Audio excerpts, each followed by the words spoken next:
ദേവൻ ഇങ്ങനെ ആക്രോശിക്കുന്നത് കണ്ട് ലോകേഷ് ഒരു നിമിഷം അവനെ നോക്കി. അതൊന്നും നടക്കുന്ന കേസല്ല സാർ. അദ്ദേഹം ഞങ്ങളുടെ സ്പെഷ്യൽ ഗസ്റ്റാണ്. നിങ്ങൾ പോയിട്ട് പിന്നൊരു ദിവസം വരൂ, ലോകേഷ് പറഞ്ഞു. എന്നിട്ട് അയാൾ വീണ്ടും അഭിനവനെ നോക്കി. ഡോ, താനെന്താ അവനെ നോക്കി നിൽക്കുന്നേ? ഞാൻ മര്യാദയുടെ ഭാഷയിലാണ് പറയുന്നത്. ഞാനിത് ബുക്ക് ചെയ്തിട്ടുണ്ട്. അതനുസരിച്ചുള്ള സർവീസ് എനിക്ക് കിട്ടിയേ തീരൂ. എന്നെ ഇവിടെ നിന്ന് അപമാനിച്ചിറക്കി വിട്ടാൽ കോടതി കയറി ഇറങ്ങേണ്ടി വരും നിങ്ങളൊക്കെ. നിന്റെ തിയേറ്റർ എന്നേക്കുമായി പൂട്ടിക്കാനും എനിക്കറിയാം. ദേവൻ കോപത്താൽ തിളച്ചു മറിയുകയായിരുന്നു. ലോകേഷിന് അതെല്ലാം കേട്ട് സഹിക്കാൻ കഴിയുന്നുണ്ടായിരുന്നില്ല. എങ്കിലും അയാൾ സ്വയം നിയന്ത്രിച്ചുകൊണ്ട് പറഞ്ഞു, ആ, നീ പൂട്ടിക്ക്. കോടതിയിലോ നിന്റെ അച്ഛൻ്റെ തറവാട്ടിലോ എവിടെയാന്ന് വെച്ചാൽ ചെന്ന് പറ.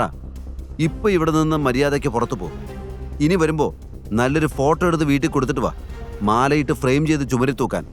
ലോകേഷ് പറഞ്ഞത് കേട്ട് ദേവൻ ഭയന്നു. മിസ്റ്റർ രജപുത്ര, നിങ്ങൾ അലീനെ നിങ്ങൾ നന്ദിതയെ കാത്തിരിക്കുകയാണ്. ലോകേഷ് പതുക്കെ അബിക്ക് മാത്രം കേൾക്കാവുന്ന രീതിയിൽ ചോദിച്ചു. അബി നന്ദിത എന്ന പേര് കേട്ട് അത്ഭുതപ്പെട്ടു. അതെ, പക്ഷേ അത് നിങ്ങൾക്കെങ്ങനെ അറിയാം? അഭിനവിന്റെ ചോദ്യത്തിന് ലോകേഷ് ഒരു പുഞ്ചിരിയോടെ മറുപടി പറഞ്ഞു. സർ, ദയവായി എന്നോടൊപ്പം അകത്തേക്ക് വരൂ. അഭിനവ് അല്പം ആശയക്കുഴപ്പത്തിലായി. എങ്കിലും അവൻ ലോകേഷിനൊപ്പം അകത്തേക്ക് പോയി. ദേവൻ ഇരുവരും ഒരുമിച്ച് പോകുന്നത് നോക്കി നിന്നു. അയാൾ തന്റെ കൺമുന്നിൽ നടക്കുന്നതൊന്നും ഉൾക്കൊള്ളാൻ കഴിഞ്ഞില്ല. അതിനാൽ അയാൾ വീണ്ടും പ്രശ്നങ്ങൾ ഉണ്ടാക്കാൻ തുടങ്ങി. ഈ ഇഡിയറ്റിനെ എവിടേക്കാ കൊണ്ടുപോകുന്നേ? നിങ്ങൾക്ക് ആള് മാറിയിട്ടുണ്ടാവും. ഇതൊരു ഡെലിവറി ബോയ് ആണ്. ഇവന്റെ നിലവാരം മനസ്സിലാക്കി പെരുമാറ്, ദേവൻ അലറിക്കൊണ്ട് പറഞ്ഞു. അവിടെ നിന്ന് ദേഷ്യപ്പെടുന്ന ദേവനെ വൈഷ്ണവി ശാന്തനാക്കാൻ ശ്രമിച്ചു. അവൾക്കും ഈ കാര്യത്തിൽ വളരെയധികം വിഷമം തോന്നി. എന്തുകൊണ്ടാണ് ആ മനുഷ്യൻ അഭിനവനെ ഒരു VIP പോലെ പരിഗണിക്കുന്നതെന്ന് അവൾ ചിന്തിച്ചു. സെക്യൂരിറ്റി, ആ രണ്ടെണ്ണത്തിനെ പിടിച്ച് പുറത്താക്ക്. ഉള്ളിലേക്ക് പോകുന്ന വഴി ലോകേഷ് അടുത്തു നിന്ന് ഗാർഡിന് നിർദ്ദേശം നൽകി. ലോകേഷിന്റെ നിർദ്ദേശം കേട്ട് ദേവന്റെയും വൈഷ്ണവിയുടെയും കണ്ണുകൾ പുറത്തേക്ക് തള്ളി.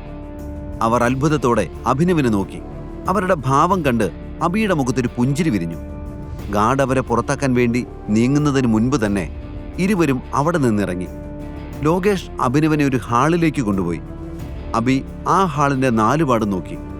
നല്ല ആഡംബരപൂർണമായ രീതിയിലായിരുന്നു ആ ഹാൾ പണി കഴിപ്പിച്ചിരുന്നത്. ഇത് കൊച്ചിയിലെ ഏറ്റവും എക്സ്പെൻസീവായ സിനിമാ ഹാളായിരിക്കണം, അവൻ ചിന്തിച്ചു. നന്ദിത ഇന്ന് നേരത്തെ വരേണ്ടതായിരുന്നു, മിസ്റ്റർ രജപുത്ര. എന്തുകൊണ്ടാ അവൾ വൈകുന്നതെന്നറിയില്ല. ലോകേഷ് അവിടുത്തെ ലൈറ്റുകളെല്ലാം തെളിയിച്ച് അഭിനവിനെ നോക്കി. നിങ്ങൾക്ക് അലീനയുടെ യഥാർത്ഥ പേര് എങ്ങനെ അറിയാം? അഭിനവ് തന്റെ ഉള്ളിലെ സംശയം മറച്ചു വെച്ചില്ല. അലീനയെ മാത്രമല്ല, എനിക്ക് നിന്നെ അറിയാം ടൈഗർ. ലോകേഷിന്റെ വായിൽ നിന്ന് ടൈഗർ എന്ന് കേട്ടതും എങ്ങനെ പ്രതികരിക്കണമെന്നോ എന്തു മറുപടി നൽകണമെന്നോ അറിയാതെ അബിയിരുന്നു. ലോകേഷ് അപ്പോഴേക്കും അവിടെയുള്ളൊരു കസേരയിൽ ചാരിയിരുന്ന് അയാളുടെ കണ്ണുകൾ മെല്ലെ അടച്ചു. എനിക്ക് നിന്റെ കണ്ണുകളിലേക്ക് നോക്കാൻ പോലും പറ്റുന്നില്ല ടൈഗർ. പറയാൻ ഒരുപാട് കാര്യങ്ങളുണ്ട്, പക്ഷേ എവിടെ നിന്ന് തുടങ്ങണമെന്ന് എനിക്കറിയില്ല. ഓരോ വാക്ക് പറയുമ്പോഴും ലോകേഷിന്റെ ശബ്ദം ഇടറുന്നുണ്ടായിരുന്നു. ഈ മനുഷ്യനും MK ഗ്രൂപ്പിന്റെ ഭാഗമാണ് എന്ന് അഭിനവ് മനസ്സിലാക്കി. ഇനി തന്റെ ഐഡന്റിറ്റി മറച്ചു വെക്കുന്നതിൽ അർത്ഥമില്ല. അവൻ ലോകേഷിന്റെ തോളിൽ പിടിച്ച് അയാളുടെ കണ്ണുകളിലേക്ക് നോക്കി ചോദിച്ചു, നിങ്ങൾ ആരാണ്? എന്താ എന്നോട് പറയാനുള്ളത്? അഭിനവിന്റെ ചോദ്യം കേട്ട് ലോകേഷ് ഒരു നിമിഷം ഒന്നും മിണ്ടാതിരുന്നു. തന്റെ മുന്നിൽ സാക്ഷാൽ സഞ്ജയ് രജപുത്ര തന്നെയാണ് നിൽക്കുന്നതെന്ന് അയാൾക്ക് തോന്നി. ടൈഗർ, എനിക്ക് ആ രാത്രി ഞാൻ സഞ്ജയ് സാറിനോട് ആ പാർട്ടിയിലേക്ക് വരാൻ പറയരുതായിരുന്നു, കുറ്റബോധത്തോടെ ലോകേഷ് പറഞ്ഞു. അയാളുടെ ശബ്ദം വിറച്ചു. ലോകേഷിന്റെ ഈ വാക്കുകൾ കേട്ട് അഭിനവിന്റെ മുഖത്ത് ചുളിവുകൾ വീണു. നിങ്ങൾക്ക് അച്ഛനെങ്ങനെ അറിയാമെന്ന് പറയൂ, അക്ഷമനായി അഭി ചോദിച്ചു. നീ എന്നെ മറന്നുപോയി. പണ്ട് ലോകിയങ്കിൾ എന്ന് വിളിച്ച് എന്റെ പുറകെ നടന്നിരുന്ന കുഞ്ഞ് അബിയല്ല ഇപ്പോ. നീ ഒരുപാട് മാറിപ്പോയി. നീ അന്ന് കുഞ്ഞായിരുന്നു. നിന്നെ ഞാൻ എൻ്റെ തോളിൽ കിടത്തി ഉറക്കിയിട്ടുണ്ട്, ലോകേഷ് പറഞ്ഞു. അയാളുടെ കണ്ണുകൾ നിറഞ്ഞൊഴുകുന്നുണ്ടായിരുന്നു. ലോകേഷിന്റെ വാക്കുകൾ കേട്ട് അഭിനവ് ഞെട്ടി. അവന്റെ മനസ്സിലേക്ക് പഴയ കാര്യങ്ങൾ ഓരോന്നായി തെളിയാൻ തുടങ്ങി. അന്ന് അഭിനവ് ഒരങ്കിളിനോടൊപ്പം കാറിലിരിക്കുകയായിരുന്നു. സഞ്ജയ് പിന്നിൽ വരുന്ന മൂന്നാമത്തെ കാറിലായിരുന്നു. സഞ്ജയ് യാത്രകളിൽ അഭിനവിനെ തന്റെ കൂടെ കൂട്ടാറില്ല. ശത്രുക്കൾ ഒരിക്കലും തന്റെ മകനെ ഐഡന്റിഫൈ ചെയ്യരുതെന്ന് സഞ്ജയ്ക്ക് നിർബന്ധമുണ്ടായിരുന്നു. രജപുത്ര കുടുംബത്തിന് ഇത്രത്തോളം സ്വാധീനമുണ്ടോ, അത്രത്തോളം ശത്രുക്കളുണ്ടെന്ന് അയാൾക്കറിയാമായിരുന്നു. ഈ ശത്രുക്കൾ കാരണം അയാൾക്ക് ഇതിനകം തന്നെ ഭാര്യയെ നഷ്ടപ്പെട്ടിരുന്നു. നിസ്സഹായനായി തന്റെ ഭാര്യയെ ശത്രുക്കൾ കൊല്ലുന്നത് നോക്കി നിൽക്കേണ്ടി വന്നു അയാൾക്ക്. അതേ ദുർഗതി തന്റെ മകനും വരരുതെന്ന് അയാൾ ആഗ്രഹിച്ചു. അതിനാൽ എന്ത് വില കൊടുത്തും അഭിനവിനെ രക്ഷിക്കാൻ വേണ്ട മാർഗങ്ങളെല്ലാം അയാൾ സ്വീകരിച്ചിരുന്നു. ഞാനെന്ന് ധൃതി പിടിച്ചില്ലായിരുന്നെങ്കിൽ ആ അപകടം സംഭവിക്കില്ലായിരുന്നു. സഞ്ജയ് അപ്പോൾ തന്നെ പുറപ്പെട്ടു വരില്ലായിരുന്നു. അവന്റെ ശത്രുക്കൾ അവനായി വിരിച്ച വലയിൽ അവൻ വീടില്ലായിരുന്നു.